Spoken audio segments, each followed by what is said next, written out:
తాకట్టులో ఉన్న బంగారాన్ని విడిపించి ఆ రోజు ఆన్లైన్ రేటుకే మేము కొంటాం. Sharma gold company. నమస్తే, వెల్కమ్ టు సుమన్ టీవీ. నేను మీ యామిని. ప్రస్తుతం మనతో ఉన్నారు ప్రముఖ ఆధ్యాత్మికవేత్త, ప్రముఖ జ్యోతిష వాస్తు పండితులు సుభాష్ శర్మ గారు ఉన్నారు. గురుగారితో మాట్లాడి మనకున్న సందేహాలను అడిగి తెలుసుకుందాం. నమస్కారం గురుగారు. శ్రీమాత్రే నమః. గురుగారు, మనం గత వీడియోలో చూసుకున్నట్లయితే కొన్ని నక్షత్రాల గురించి, అలానే వాళ్ళ స్వభావం గురించి తెలియజేశారు కదండి. ఇప్పుడు రోహిణి నక్షత్రం గురించి తెలియచేయండి. అలానే వాళ్ళ స్వభావం కానీ మానసిక పరిస్థితి ఏ విధంగా ఉంటుందండి? ప్రేక్షకులందరికీ శ్రీమాత్రే నమః. శ్రీ గురుభ్యో నమః. నమో దేవ్యై మహాదేవ్యై శివాయై సతతం నమః. నమ ప్రకృత్యై భద్రాయై నిహతాం ప్రణతాస్మిత. రోహిణి నక్షత్రం నక్షత్రాలలోకెల్లా ఉత్కృష్టమైనటువంటి నక్షత్రంగాను, స్వభావాల్లో అతి సున్నితమైనటువంటి స్వభావంగాను గుర్తించబడినటువంటి నక్షత్రాల్లో రోహిణి నక్షత్రము ఒకటి. రోహిణి నక్షత్రము అనేటటువంటిది, రోహిణి నక్షత్రానికి అధిపతి చంద్రుడు ఉంటాడు. ఈ చంద్రుడి యొక్క స్వభావము రోహిణి నక్షత్ర జాతకుల మీద 75% ప్రభావితం చూపిస్తుంది. బికాజ్ ఎందుకు అంటే రోహిణి నక్షత్రంలో పుట్టినటువంటి జాతకులు ఎలా ఉంటారంటే చాలా మృదు స్వభావులు, అందమైనటువంటి వారుగాను, సున్నితమైనటువంటి మనస్తత్వం కలిగినటువంటి వారుగాను ఈ రోహిణి నక్షత్ర జాతకులు ఉంటూ ఉంటారు. అలాగే ఈ రోహిణి నక్షత్ర జాతకులలో చాలా తీవ్రమైనటువంటి స్వభావం ఏంటి అంటే గనక, వీళ్ళకు కోపం వచ్చినా ఆవేశం వచ్చినా తట్టుకోలేరు.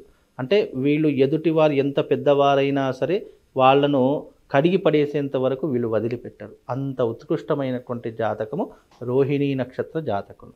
అయితే ఈ రోహిణి నక్షత్ర జాతకులు పుట్టుకతోనే చాలా అందంగా పుడుతూ ఉంటారు. అంటే చంద్రుణ్ణి చూస్తే ఎంత స్వచ్ఛందంగా కనిపిస్తుందో, ఎంత ఆనందంగా, ఎంత అందంగా కనిపిస్తుందో అలాంటి స్వభావం కలిగినటువంటి వారు రోహిణి నక్షత్ర జాతకులు.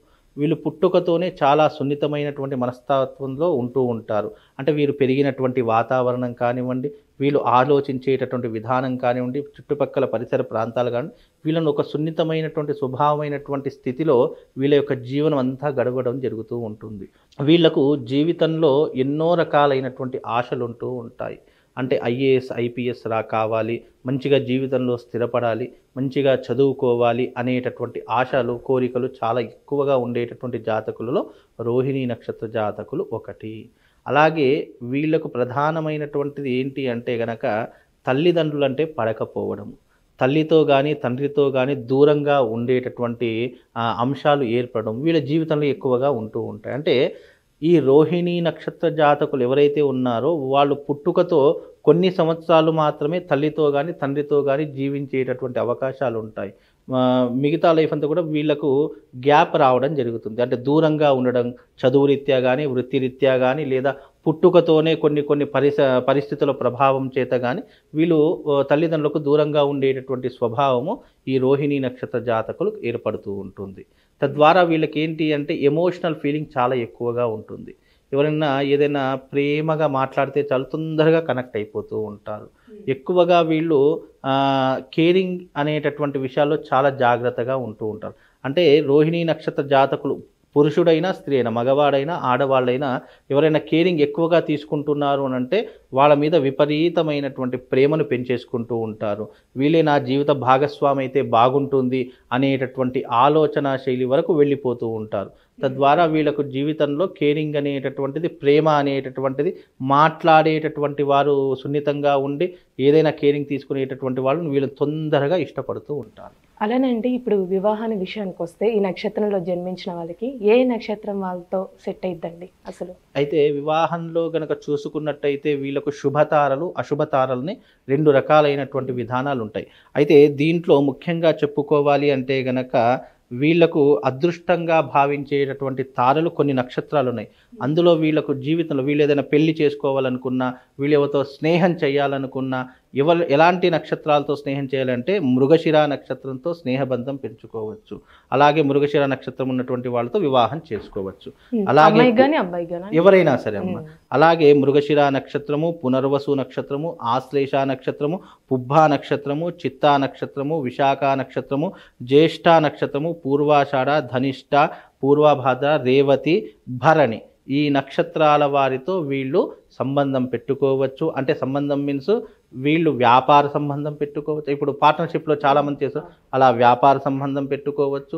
వైవాహిక బంధమైనటువంటి సంబంధం, అంటే జీవితంలో భాగస్వాములు అవుదాము అంటే ఈ నక్షత్రాల వారితో వాళ్ళకు వివాహం అనేటటువంటిది చేయవచ్చు. జీవితంలో స్నేహ బంధం స్ట్రాంగ్గా ఉండాలన్నా, వీళ్ళ యొక్క మనస్తత్వానికి చాలా దగ్గర రిలేటెడ్ కావాలనుకున్నా ఇలాంటి నక్షత్రాల వారితో గనక వీళ్ళు బంధం ఏర్పరచుకుంటే ఆ బంధం ఎప్పటికీ కలకాలం ఉంటూ ఉంటుంది. అంటే కొంచెం ఏ నక్షత్రాలతో వీళ్ళ సంబంధం అనేది ఉండద్దండి వివాహానికి సంబంధించి? అంటే వివాహానికి సంబంధించిన నక్షత్రాలలో వీళ్ళకు తగనటువంటి నక్షత్రాలు, అంటే వీళ్ళు వాటితో స్నేహం చేయకుండా ఉండడానికి, అలాగే వాళ్లకు పనికి రానటువంటి నక్షత్రాలు ఏవైనా ఉన్నాయి అంటే కనుక అశుభ తారలు అంటారు. ఆ అశుభ తారలో వీళ్ళకు పనికి రానటువంటి, అంటే రోహిణి నక్షత్ర జాతకులకు ఎవరితో దూరంగా ఉండాలి అనేటటువంటి విషయానికి వస్తే గనక ఆరుద్ర నక్షత్రంతో దూరంగా ఉండాలి. అంటే ఆరుద్ర నక్షత్ర జాతకులతో దూరంగా ఉండాలి. పుష్యమి నక్షత్ర జాతకులతో దూరంగా ఉండాలి. మఖ, స్వాతి, అనురాధ, మూల, శతభిష, ఉత్తరాభాద్ర, అశ్విని ఈ నక్షత్రాలతో వీళ్ళు కాస్త జాగ్రత్తగా ఉండాలి. ఈ నక్షత్రాలకు వీళ్లకు సరిపోనటువంటి నక్షత్రాలు. కాబట్టి నక్షత్రాలు అంటే ఎవరికి తెలియదు, ఇప్పుడు పేర్లే పిలుచుకున్నాను తప్ప నీ నక్షత్రం ఏంటి, నీ నక్షత్రంతో నేను చాలా జాగ్రత్తగా ఉండాలి అనేటటువంటి వివాహం అప్పుడే తెలుస్తుంది నక్షత్రాల గురించి.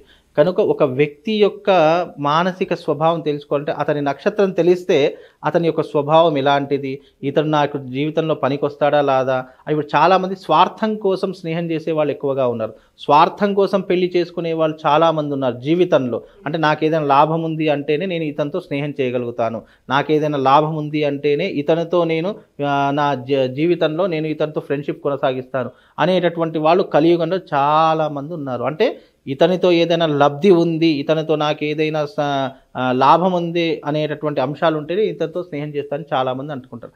అందుకే ఎవరితో స్నేహం చేయాలి, ఎవరితో స్నేహం చేయకూడదు, ఎవరిని జీవిత భాగస్వామి చేసుకోవాలి, ఎవరిని దూరంగా ఉంచాలి అనేటటువంటి నక్షత్ర విషయాలలో చాలా పర్టికులర్గా, అంటే మానసిక స్వభావం అంటారు కదా, అలాంటి స్వభావాలు తెలుసుకుంటే ముందుగా నక్షత్రం తెలుసుకుంటే అతని యొక్క స్వభావాలన్నీ కూడా తెలుసుకోవచ్చు. ఇతడు నీ జీవితంలో ఎందుకు వచ్చాడు, ఆశించి వచ్చాడా లేదా నిన్ను వేరే రకాల ఉద్దేశంతో చూసుకుంటూ వచ్చాడా అనేటటువంటి అంశాలు నక్షత్ర ఫలితాల ద్వారా తెలుస్తాయి. అంటే పర్టికులర్ ఏంటి అంటే ఇవి మానసిక స్వభావాలు, అంటే ఇన్సైడ్ ఆలోచించేటటువంటి అంశాలన్నీ కూడా ఇప్పుడు లోపల ఆలోచించే అంశాలు ఎవరు బయట చెప్పుకోలేరు. అలాంటి వారు ఎవరైనా అతని గురించి పూర్తిగా తెలుసుకోవాలంటే అతని నక్షత్రం ఏంటి, అతని జాతకం ఏంటి అని తెలుసుకుంటే అతని యొక్క స్వభావం పూర్తిగా తెలుసుకోవచ్చు. అందుకే రోహిణి నక్షత్ర జాతకులు ఇలాంటి వారితో అస్సలు సంబంధం పెట్టుకోకూడదు. అంటే వీరికి కలిసి వచ్చే కలర్ కానీ లక్కీ నెంబర్ అంటూ ఉందండి ఈ నక్షత్రం? వీళ్ళకు కలిసి వచ్చేటటువంటి అదృష్టమైనటువంటి రంగు వచ్చేసి తెలుపు రంగు, అదృష్టమైనటువంటి రంగు. వీళ్ళకు కలిసి వచ్చేటటువంటి సంఖ్య 2 సంఖ్య. ఈ 2 సంఖ్య వాళ్ళకు చాలా అద్భుతంగా కలిసి వస్తుంది. వీళ్ళు ఎప్పుడూ కూడా జీవితంలో వైట్ కలర్ అనేటటువంటి ప్రధానంగా అంశంగా ఎంచుకోవాలి. అంటే వీళ్ళు ఏదైనా వెహికల్ తీసుకున్నా కానీ లేదా ఏదైనా బట్టలు వేసుకోవాలనుకున్నా వీళ్ళకు వైట్ అనేటటువంటి తెలుపు రంగు వస్త్రాలు కానీ తెలుపు రంగులో సంబంధించినటువంటి ఏదైనా కూడా వీళ్ళకు కలిసి వచ్చేటటువంటి అదృష్టమైనటువంటి రంగుగా చూస్తారు. 2వ సంఖ్య వీళ్ళకు అదృష్టమైనటువంటి సంఖ్య. ఎలా అంటే ఏ దైవాన్ని ఆరాధిస్తే మంచిదండి? వీళ్ళకు నక్షత్రాధిపతి చంద్రుడు కాబట్టి వీళ్ళు ఆరాధించేటటువంటి దైవాన్ని ఏదైనా పూజించాలంటే పరమశివుడిని పూజించుకోవాలి. శివారాధన ఎక్కువగా చేసుకోవాలి. ప్రతి సోమవారం నాడు తప్పకుండా ఉపవాస దీక్ష వహించుకోవాలి. వీళ్ళ మెడలో ఎప్పుడూ కూడా ముత్యాల మాల అనేటటువంటిది ఉండాలి.